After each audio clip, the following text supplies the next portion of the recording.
Hi there, welcome everyone. Thanks for coming on this busy evening to this collaboration between KUKJE Gallery and Art Review.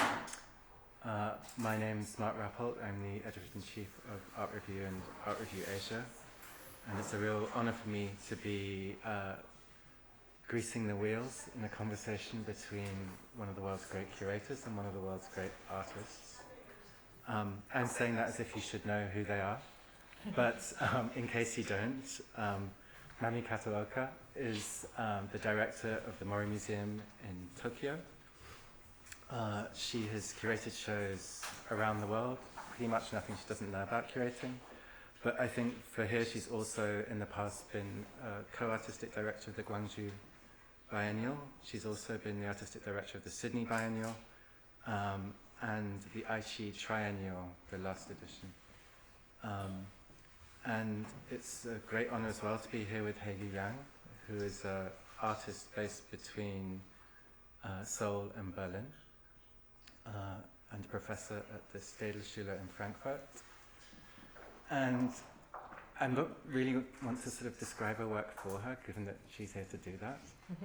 But I would say for me, one of the really fascinating things about observing her output is the way it experiments with form as a kind of completely animate structure, to take this basic element of art, of sculpture, and to animate it in different ways, whether it's through references to traditional shamanistic practices and sort of art as a kind of medium, or whether it's to do with sculptures that are mobile rather than static. And I think there are many ways in which she does this on many levels, and it's one of the things that makes her work among the most intriguing there is out there at the moment. And I should also mention that Haegue is speaking to us just before she opens shows in both Chicago and London later this year.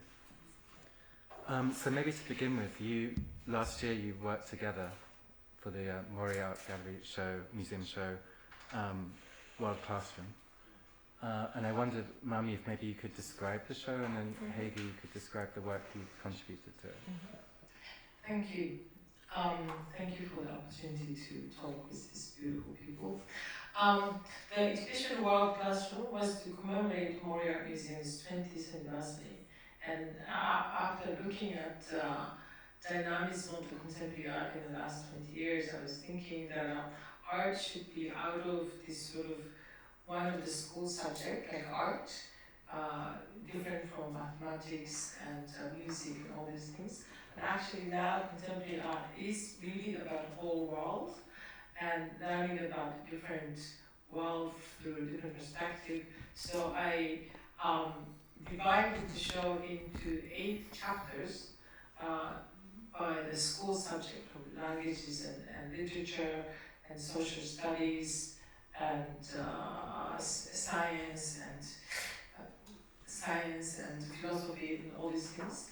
Then at the very end, I made an interdisciplinary section, and then I invited particularly Haegue, because how to sort of analyze what she does and what references she has behind the work. It's so intriguing and interesting to see what spices she used in the sauce. And it really goes from mathematics and geometry and methodology and physics and all these different fields of studies. And so she made a new piece and made a whole new installation that she can describe to us. And that was the best example for me to see how artists see the world from diverse, dynamic perspective.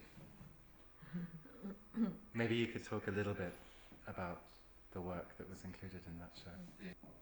I think we kind of focused on sculptures.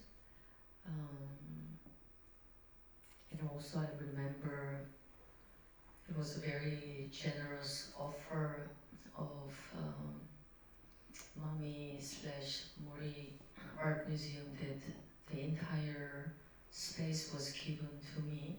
I think I was only princess who had in one space on my own, which means I could make an entire environment. So, and the subject matter was interesting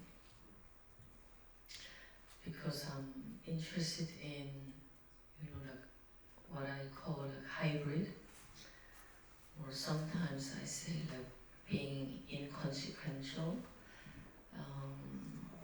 because it's about maybe resisting kind of monolithic way of thinking. And I think it's an interesting subject matter, also very contemporary subject matter. And as a sculptor, we concluded to make something very updated within my own context, because like I'm an egoistic artist, so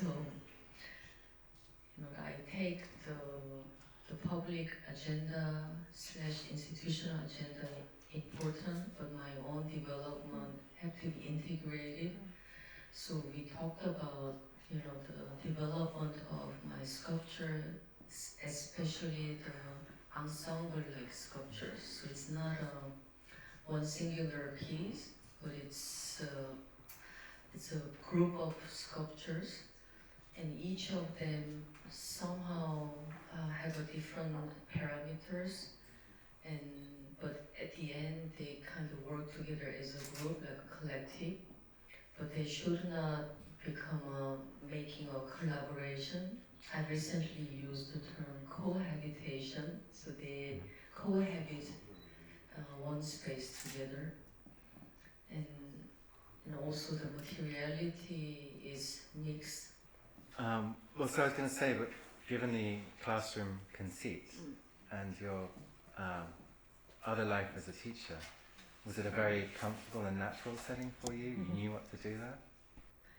I think it's a side question, so I would also answer lightly that many people ask me how I take my teaching job, and my answer goes that I pretend to teach. I really don't teach. I can't teach. I don't know how to teach.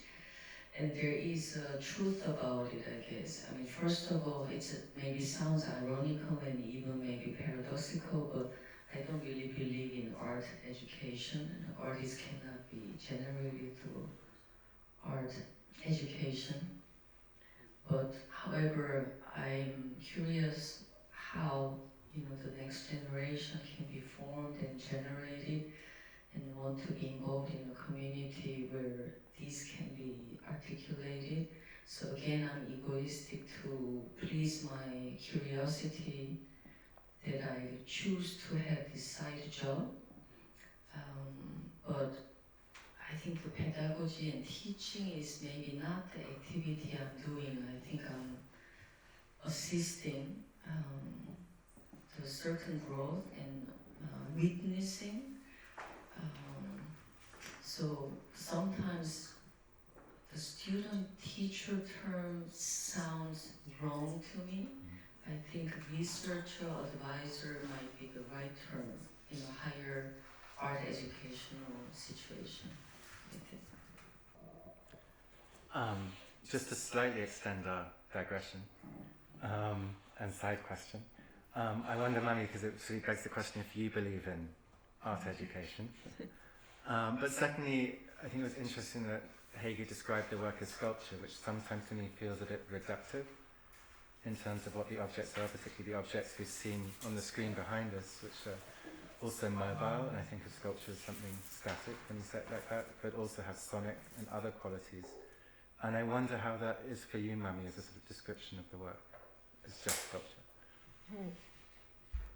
It's interesting to look at Haegue's work over like 2 decades, and of course that she has done a lot of sculpture works, but I'm more interested in how she relates to the different materials, and sometimes it appears to be 3-dimensional, sometimes it appears to be more looking like a 2-dimensional, like this recent one is more like, you could say, semi-3-dimensional. So it's impossible to classify in a sort of classic term, and also impossible to classify in a classic category of art. So that's makes Haegue's work interesting because he's always go back and forth between the different genre, the different sort of subject matter and different research resource. And it's amazing how she has been accumulating these knowledges and experience over 20 years or more. And so that it simply started maybe from daily life materials to now, it's like a hidden source of 100 years. There's so many things included in the source. So yeah, it's more interesting to taste that complexity now. One more thing I wanted to add is that because she had been showing in a different part of the world, and she always learned from the local culture and tradition and crafts and religion and many things. So that is also coming into her practices. They start having a dialogue with formal works, and that how holistic practice is becoming more complicated, but it makes more interesting.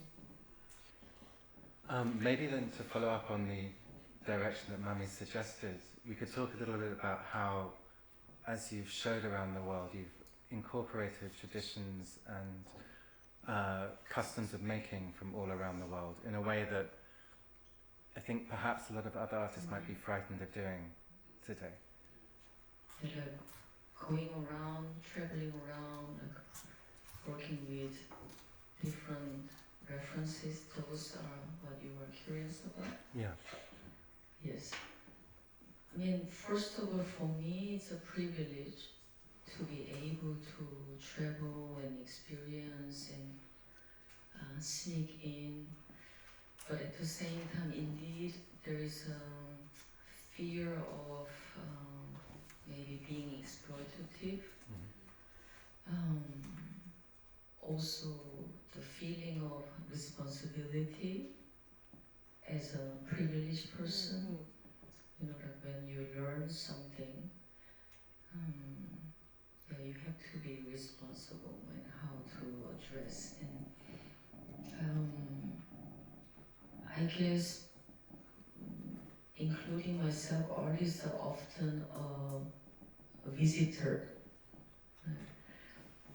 We visit someone's mind, someone's museum space, and not even maybe counting country by country, but we are foreign figure, alien figure, traveling figure, outsider, alien. But maybe that's what also society always needed, and therefore offered a space for the artist to be active.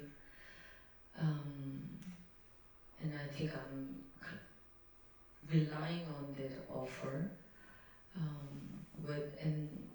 And our job is also, you know, oscillating between in and out, right? And smudges the border, remind people that there's a world outside and there's a comparative view. There are parallels and pairs and couples and siblings and twins, and there is maybe the notion of one and native is not everything. Something intimate and familiar can be found very far away, and I guess especially artists of my generation who got to travel far and exhibit worldwide, we can be seen very critically, but there are certain jobs we feel that it's given to us, and as a traveling body, that's it's just given to us. It's like it feels sometimes like a destiny. And after the pandemic, of course, many of us, including myself, had a major crisis. But I think I'm still digesting. There are some adjustment in life with practicalities as well as maybe thinking mode. But I think I'm still I mean, in the framework of, there is a trap in the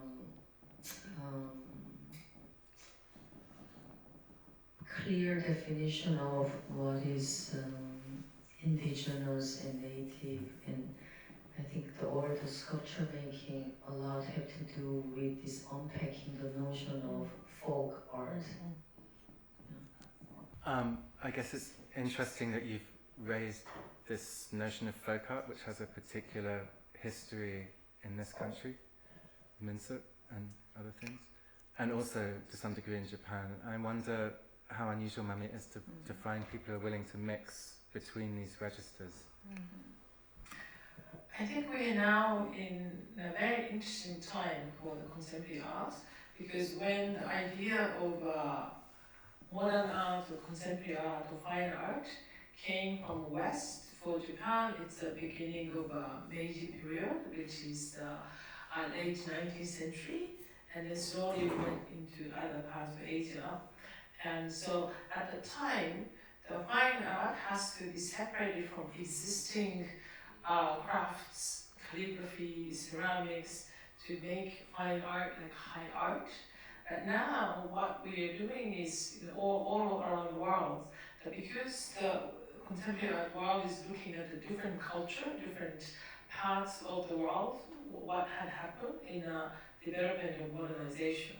So I think the tradition of crafts, folk art, and all these other things that we didn't look at as fine art is coming into the contemporary art. So at a larger notion, I think definition of fine art or contemporary art becoming much embracing everything now. Now we are looking at all the indigenous practices from different cultures.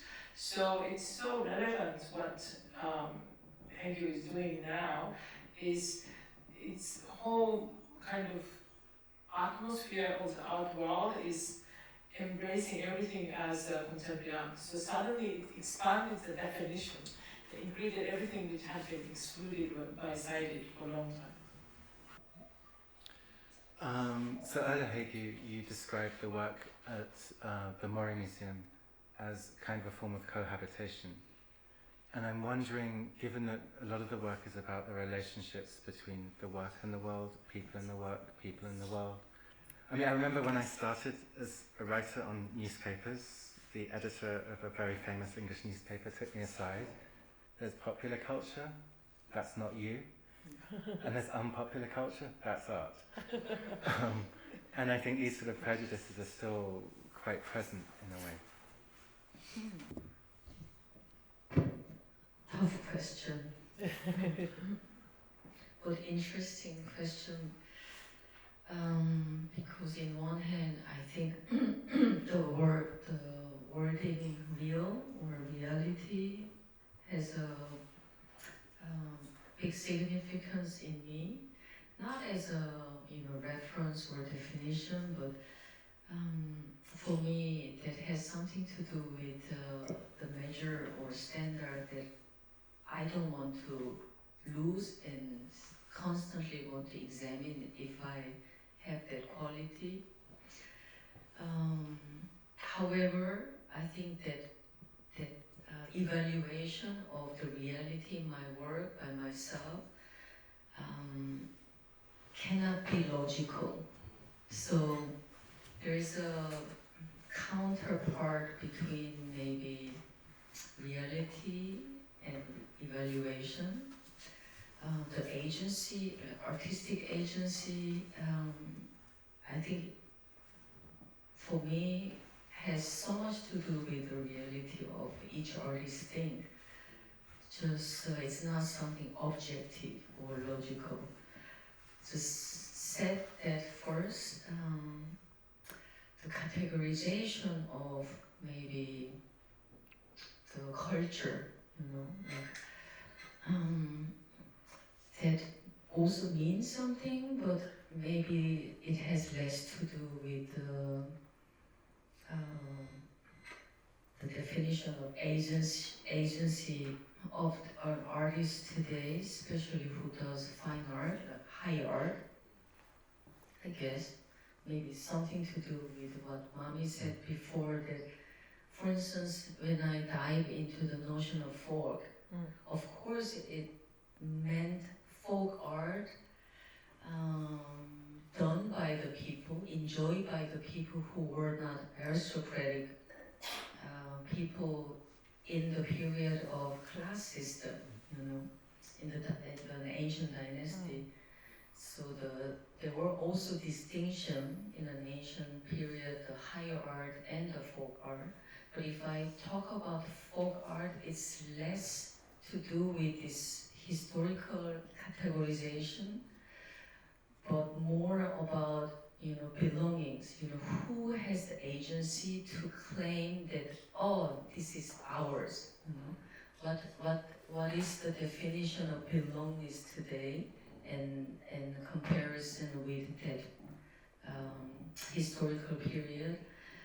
And I guess it's rather a suggestion that we should question what I easily say, oh, this is indigenous, native, ours, etc. Because my biggest criticality goes to the framework of nation-state system today. That's my reality, that no matter how much I want to grow out of it, I often feel like I'm trapped in that framework. I think it's interesting that you think of the real world as logical, but perhaps that's a question for a therapy session later. So I think it's interesting, this discussion about the real world, because both in terms of World Classroom and in terms of what you did in, for example, in Aichi, like taking work well beyond the boundaries of galleries and very much into working and living spaces. There's obviously something there about this engagement with reality or the world beyond the museum that you've been quite pioneering of, I think, in the way you've curated shows. It's an interesting question, actually, because in this contemporary art world, we have been looking at lineage of contemporary art history, the modern contemporary art history, and mostly composed by Western artists did, and then all the rest of the world were learning what they did. But now we are living in a time that we can look at each artist or each person starting from where they are and how that happened to their life and how that relates to each other, and even without referencing to Western art, we can look at African art or Latin American art without bypassing the Western arts, like a fundamental sort of common understanding. So yeah, I think that it's interesting that most of the art festival, Biennale, Triennales, now we all try to do something to please art world people, but actually even the very famous documenta, the 75% of the audience are coming from the region. So actually for that, the art has to sort of contextualize with the locality, local culture, local history, local people, and also giving the space that was there already architecturally. So how do you relate to that, but still talking with the larger perspective? So I think that actually relates to what Haegue had been doing. She has her own practice and consistency, but at the same time, always try to speak with the local material and civilization, culture, all of that. So that's how what you do is quite interesting. So perhaps I'm not going to completely leave logic alone. And I think in your work, there's this kind of range of works that in some ways can be explained purely through mathematics and a logic of mathematics, and some works that reach for less analytical and more mystical kind of inspirations or outcomes. How do you balance these two things, and why do you want to use both things?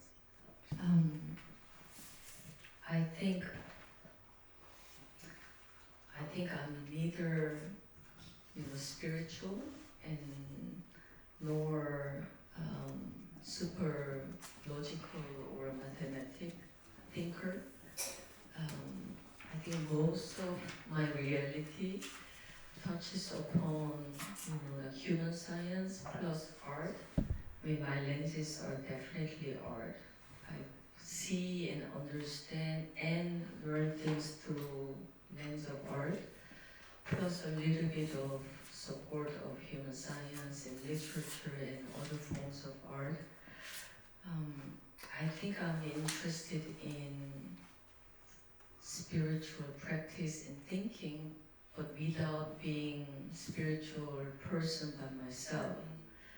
So these days, the types of people who I feel very close to are rather, like scholar who got to witness a lot of things. You remember we made this amazing field trip in Australia, and again, within the field trip, you become a very fetish observer who wants to catch something, but without acknowledging it or reflecting their own position and limitation, we again might have a bigger danger of being exploitative. So that's the reality. But within the constellation, I was operating, and it was rich enough that I could access many things.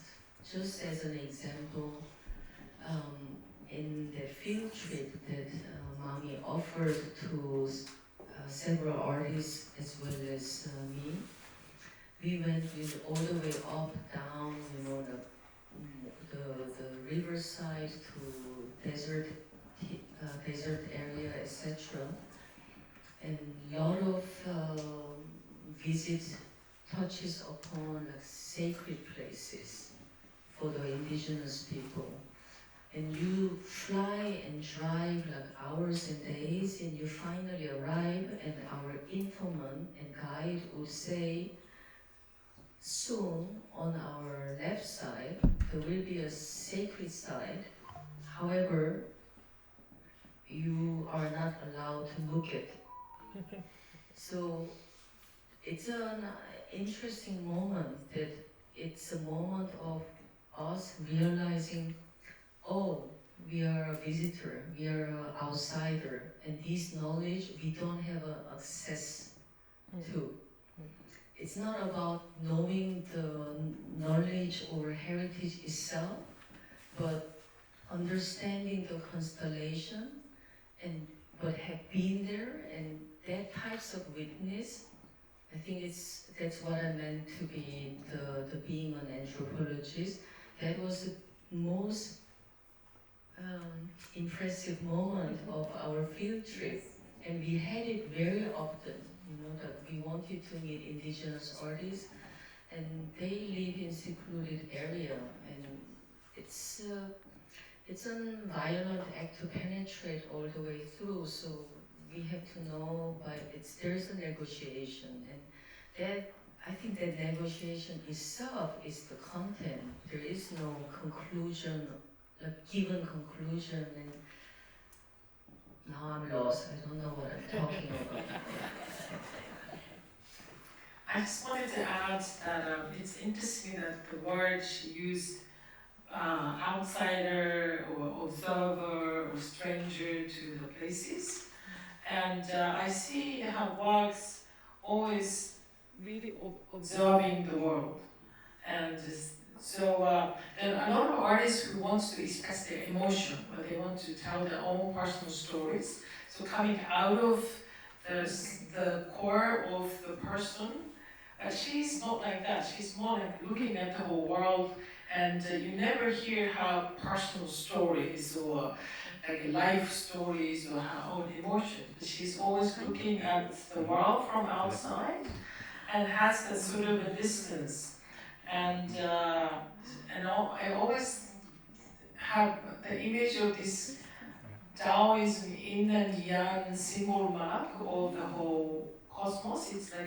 metaphor of the universe, how two different things coexist at the same time. And you can see that she personifies these figures with like two eyes often, but also she makes dual sculptures often, and all the completely opposite elements are trying to be coexisting like dual energy, and see how these two yin and yang energies are trying to be in the same place.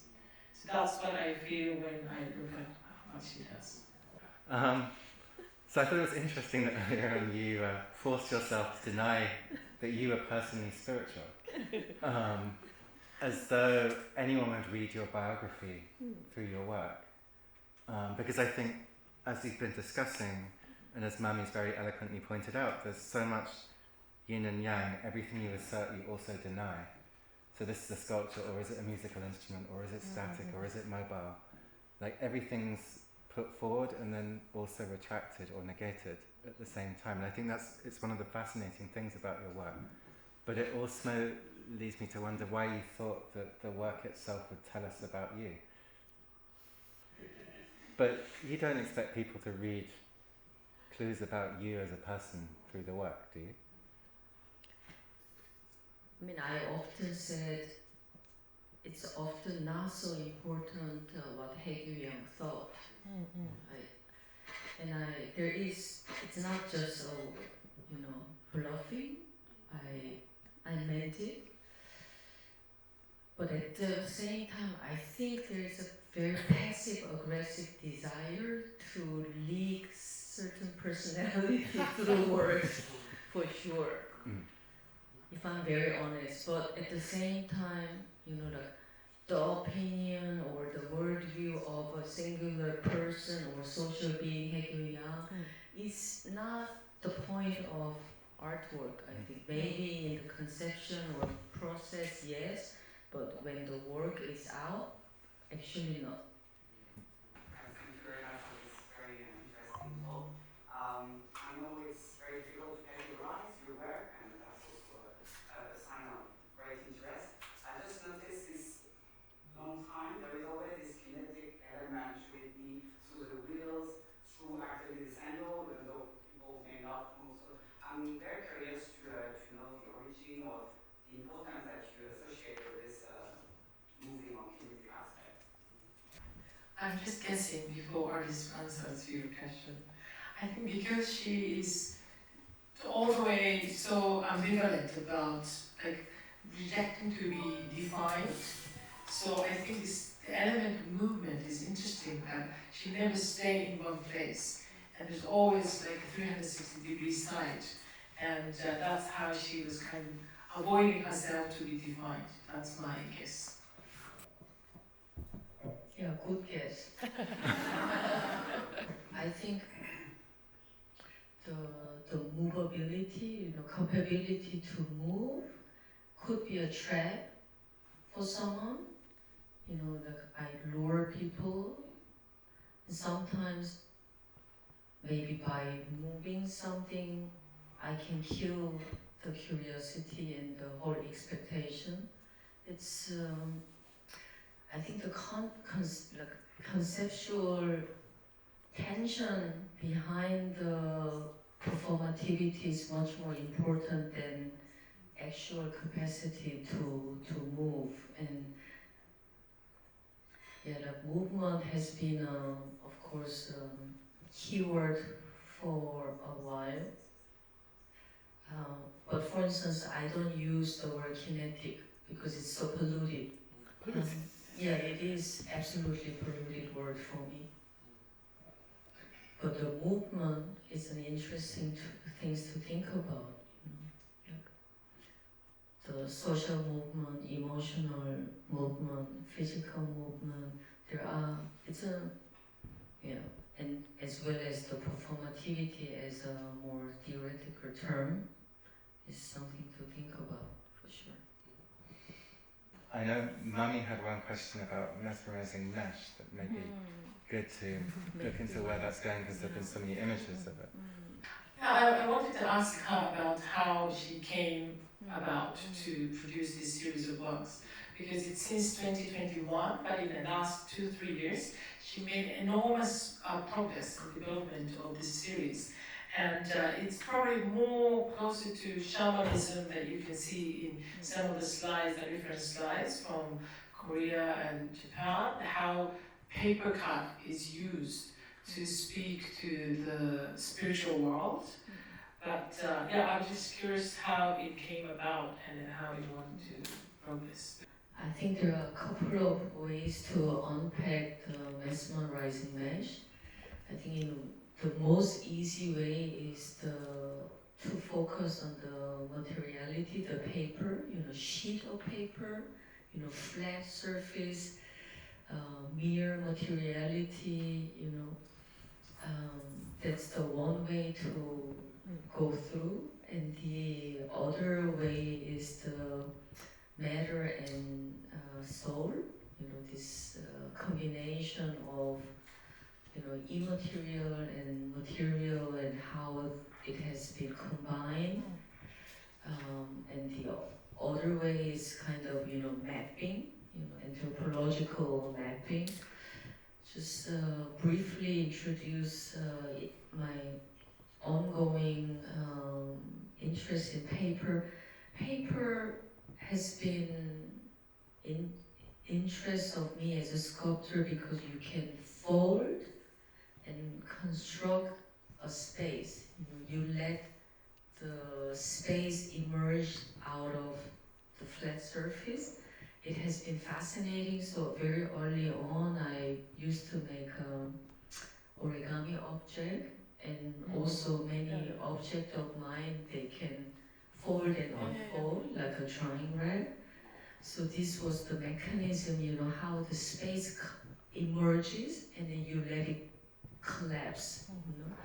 You can say collapse or compress. So there are also a lot of printing product that printing is kind of pressing something into the flatness and make the trace out of it. A lot of my prints are 99% monoprint because I'm so interested in act of pressing. So the multiplication, I'm not interested at all, So it's more a physical act of making flat, and the making flat is for me a synonym for abstraction. Like it's an extreme high density, like you make things compress into a surface, meaning like creating a high density, like creating a layer, etc. And you can unpack it again, that mechanism as a model to explain the hypermodernism and condensed modernity in many society went through, to maybe psychology and philosophy, etc. But recently, the paper I'm using is a mulberry paper, and that's a paper that barely survived modernism. We are living in the era of cotton paper, from West. So mulberry paper is similar to shamanism for me, or paganism, that it has its own resilience to survive without have been supported by the power system. However, it barely survived. So it's that kind of marginalized existence I'm interested in, or structure, or being, or whatever. I think that's the end of our time. I'd like to thank you all for coming, to KUKJE for hosting us, to our translator for the excellent translation services, and most of all to Haegue and Mami for such an entertaining conversation. Thank you very much.